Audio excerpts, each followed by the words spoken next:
Olá! Hoje a gente vai conversar sobre a fonte que temos aqui, a lição 9. O título já diz muito, né? Uma igreja que se arrisca. Isso mesmo. E o foco é Estevão. A lição descreve ele como um homem, assim, cheio de fé, poder, sabedoria e do Espírito Santo. Uma descrição forte. Muito forte. A história dele é marcante.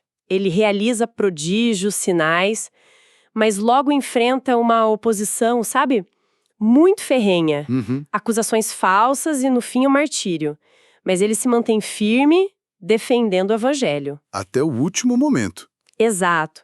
A lição 9 divide isso em 3 pontos principais. Primeiro, os desafios que Estevão enfrentou, como a fé dele foi contestada, isso reflete como a nossa fé também pode ser provada, né? Sim, sem dúvida. Segundo, a defesa que ele faz da fé, com muita sabedoria, coragem, mostrando a importância de apontar para Jesus mesmo sob pressão. Fundamental. E terceiro, o martírio dele como um exemplo de perseverança, de fidelidade à missão, mesmo encarando a morte. Um testemunho poderoso. Poderosíssimo. E a verdade prática da lição diz que a igreja foi capacitada por Deus para enfrentar um mundo hostil à fé.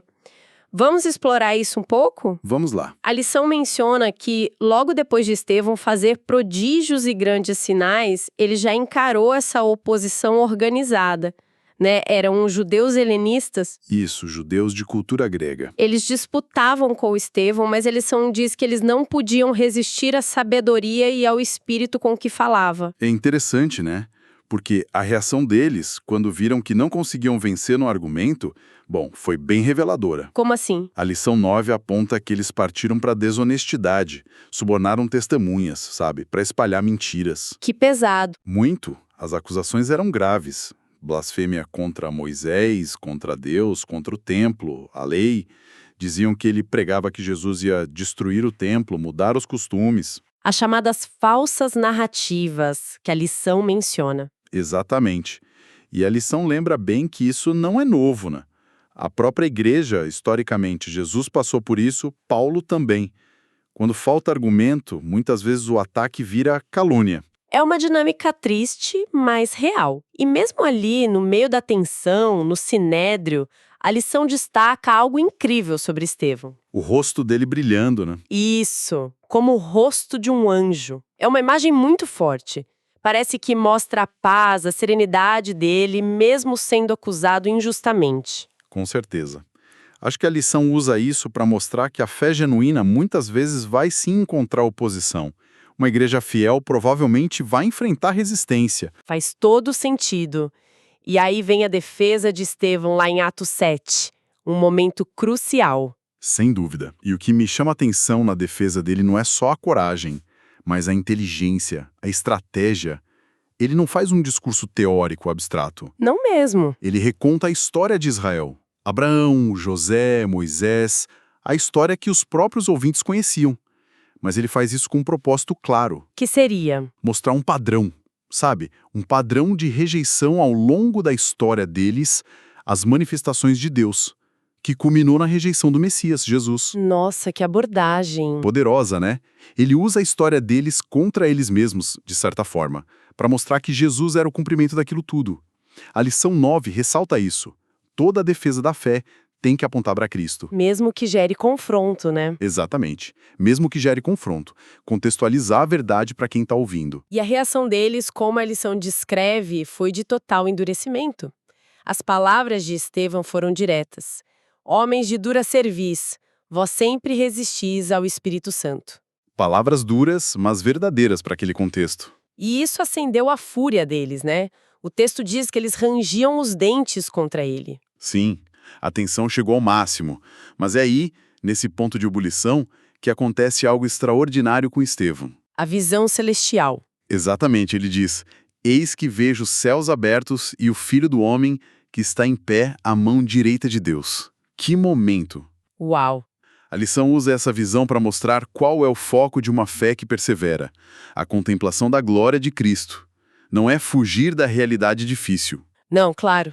É se ancorar numa realidade superior, que dá força, dá perspectiva para enfrentar o sofrimento mesmo mais extremo, sem negar a fé. Aquela visão foi o sustento dele ali. Que coisa linda e forte! E essa força se vê até nas últimas palavras dele enquanto o apedrejavam. É verdade, ele clama: Senhor Jesus, recebe o meu espírito. E depois, Senhor, não lhes imputes este pecado. Lembra muito Jesus na cruz, né? O perdão. Exatamente, um eco claro.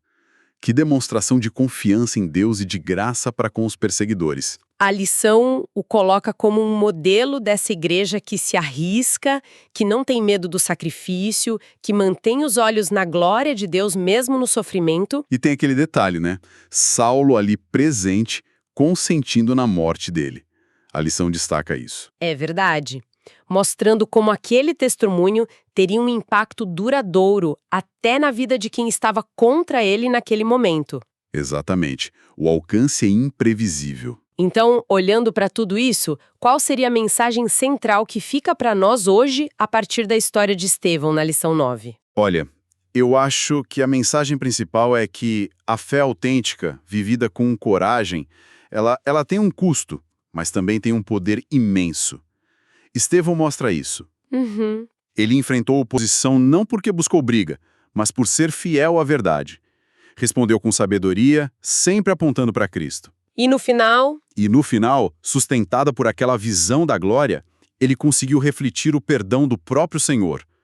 Ele nos lembra que a hostilidade pode surgir sim, mas a forma como a gente responde, moldada por Cristo, é que faz toda a diferença. essa percepção da glória, então, não é para alienar a gente do sofrimento. De jeito nenhum. É para nos fortalecer para atravessá-lo com fidelidade e com graça. É o que sustentou Estevão. Muito bom. A trajetória dele, como a gente viu na lição 9, realmente ilustra essa tensão entre ser fiel ao Evangelho e a realidade de um mundo que muitas vezes é hostil. Sim, a coragem dele na defesa, a visão da glória no meio da perseguição e o perdão final. É um testemunho que fala muito alto até hoje. Com certeza. E isso nos leva a uma reflexão final, talvez. Qual seria? Considerando justamente esse exemplo de Estevão que viu a glória de Deus no sofrimento extremo e ainda assim perdoou quem o matava, como será que essa percepção da glória de Deus pode transformar a nossa maneira de enfrentar as hostilidades, os desafios à nossa própria fé no dia a dia? É uma excelente pergunta para a gente pensar. Como essa visão do alto pode mudar nossa perspectiva aqui embaixo, né? Nas lutas diárias. Exato. Fica aí a reflexão.